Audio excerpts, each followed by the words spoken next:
नमस्कार मित्रों, मैं रश्मि कुशवाहा अपने YouTube चैनल में आप सभी का स्वागत करती हूँ। आज हम सुभद्रा कुमारी चौहान जी की कहानी राही का वाचन करेंगे। आइए इसका वाचन शुरू करते हैं। तेरा नाम क्या है? राही। तुझे किस अपराध में सजा हुई है? चोरी की थी सरकार। चोरी? क्या चुराया था? अनाज की गठरी। कितना अनाज था? होगा 5-6 से। और सजा कितने दिन की है? साल भर की। तो तूने चोरी क्यों की? मजदूरी करती तब भी दिन भर में 3-4 पैसे मिल जाते।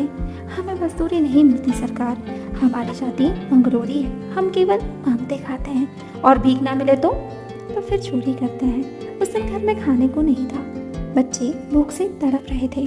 बाजार में बहुत देर तक मांगा, बोझा ढोने के लिए टोकरा लेकर भी बैठी रही, पर कुछ नहीं मिला। सामने किसी का बच्चा रो रहा था। उसे देखकर मुझे अपने भूखे बच्चे की याद आ गई। वहीं पर किसी की अनाज की गठरी रखी हुई थी। उसे लेकर अभी भाग ही रही थी कि पुलिस ने पकड़ लिया। अनीता ने एक ठंडी सांस ली, बोली, फिर तूने कहा नहीं कि बच्चे भूखे थे इसलिए चोरी की? संभव है इस बात से मजिस्ट्रेट कम सजा देता। हम गरीबों की कोई नहीं सुनता सरकार। बच्चे आए थे कचहरी में, मैंने सब कुछ कहा पर किसी ने नहीं सुना। अब तेरे बच्चे किसके पास हैं? उनका बाप है? अनीता ने पूछा।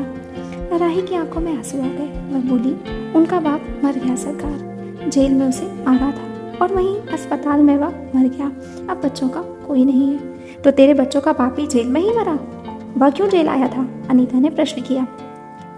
उसे तो बिना कसूर के ही पकड़ लिया था सरकार, राही ने कहा। ताड़ी पीने को गया था, 2-4 दोस्त उसके साथ थे।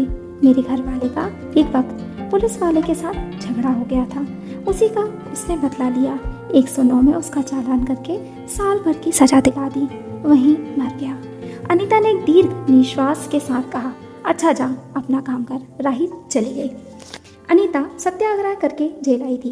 पहले उसे B क्लास दिया गया था, फिर घर वालों ने लिखा पढ़ी करके उसे A क्लास में दिलवा दिया। अनीता के सामने आज एक प्रश्न था। वह सोच रही थी, देश की दरिद्रता और इन निरीह गरीबों के कष्टों को दूर करने का कोई उपाय नहीं है। हम सभी परमात्मा के संतान हैं, एक ही देश के निवासी। कम से कम हम सबको खाने पहनने का समान अधिकार तो है ही। फिर यह क्या बात है कि कुछ लोग तो बहुत आराम से रहते हैं और कुछ लोग पेट के अन्न के लिए चोरी करते हैं। उसके बाद विचारक के अदूरदर्शिता के कारण या सरकारी वकील के चातुर्यपूर्ण जिरह के कारण छोटे छोटे बच्चों की माताएं जेल भेज दी जाती हैं। उनके बच्चे भूखे मरने के लिए छोड़ दिए जाते हैं। एक और तो यह कैदी है जो जेल आकर सचमुच जेल जीवन के कष्ट उठाती है, और दूसरी ओर हम लोग जो अपनी देशभक्ति और त्याग का ढिंढोरा पीटते हुए जेल आते हैं। हमें आमतौर से दूसरे कैदियों के मुकाबले अच्छा बर्ताव मिलता है, फिर भी हमें संतोष नहीं होता। हम जेल आकर A और B क्लास के लिए झगड़ते हैं। जेल आकर ही हम कौन सा बड़ा त्याग कर देते हैं? जेल में हमें कौन सा कष्ट रहता है सिवाय इसके कि हमारे माथे पर नेतृत्व का सील लग जाता है। हम बड़े अभिमान से कहते हैं, यह हमारी 4थी जेल यात्रा है या हमारी 5वीं जेल यात्रा है। अपनी जेल यात्रा के किस्से बार बार सुना कर आत्मगौरव अनुभव करते हैं। तात्पर्य यह है कि हम जितने बार जेल जा चुके हैं उतनी ही सीढ़ी हम देशभक्ति और त्याग से दूसरों से ऊपर उठ जाते हैं, और इसके बल पर जेल से छूटने के बाद कांग्रेस को राजकीय सत्ता मिलते ही हम मिनिस्टर, स्थानीय संस्थाओं के मेंबर और क्या क्या हो जाते हैं। अनीता सोच रही थी, कल तो खद्दर भी नहीं पहनते थे, बात बात पर कांग्रेस का मजाक उड़ाते थे। कांग्रेस के हाथों में थोड़ी शक्ति आते ही वे कांग्रेस भक्त बन गए, खद्दर पहनने लगे, यहाँ तक कि जेल में भी दिखाई पड़ने लगे। वास्तव में यह देशभक्ति है या सत्ता भक्ति? अनीता के विचारों का तांता लगा हुआ था। वह दार्शनिक हो रही थी। उसे अनुभव हुआ कि कोई भीतर ही भीतर उसे काट रहा हो। अनीता की विचारवली अनीता को ही खाए जा रही थी। उसे बार बार यह लग रहा था कि उसकी देशभक्ति सच्ची देशभक्ति नहीं वरन मजाक है। अनीता की आत्मा बोल उठी, वास्तव में सच्ची देशभक्ति तो इन गरीबों के कष्ट निवारण में है। ये कोई दूसरे नहीं, हमारी ही भारत माता की संतानें हैं। इन हजारों लाखों भूखे नंगे भाई बहनों की यदि हम कुछ भी सेवा कर सके तो सचमुच हमने अपने देश की सेवा की।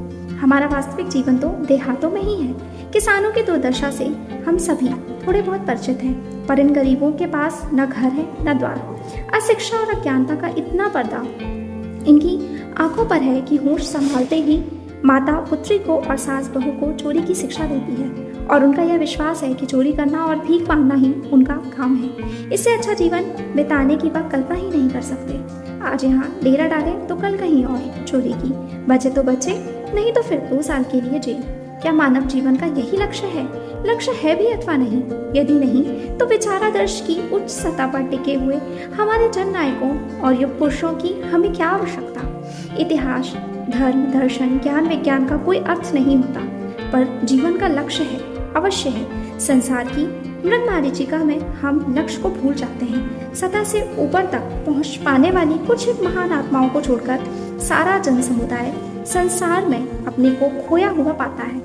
कर्तव्य का उसे ध्यान नहीं, सत्य असत्य की समझ नहीं, अन्यथा मानवीयता से बढ़कर कौन सा मानव धर्म है? पतित मानवता को जीवन दान देने की उपेक्षा भी कोई महत्वपूर्ण है? राही जैसी भोली भाली किंतु गुमराह आत्माओं के कल्याण की साधना होनी चाहिए। सत्याग्रही की यही प्रथम प्रतिज्ञा क्यों ना हो? देशभक्ति का यही मापदंड क्यों ना बने? अनीता दिन भर इन्हीं विचारों में डूबी रही। शाम को बाद इसी प्रकार कुछ सोचते सोचते सो गई। रात में उसने सपना देखा कि जेल से छूटकर वह इन्हीं मंगरोड़ी लोगों के गांव में पहुंच गई है। वहां उसने एक छोटा सा आश्रम खोल दिया है। उसी आश्रम में एक तरफ छोटे छोटे बच्चे पढ़ते हैं और स्त्रियां सूत काटती हैं, दूसरी तरफ मर्द कपड़ा बुनते हैं और रुई बुनते हैं। शाम को रोज उन्हें धार्मिक पुस्तकें पढ़कर सुनाई जाती हैं और देश में कहाँ क्या हो रहा है यह सब सरल भाषा में समझाया जाता है।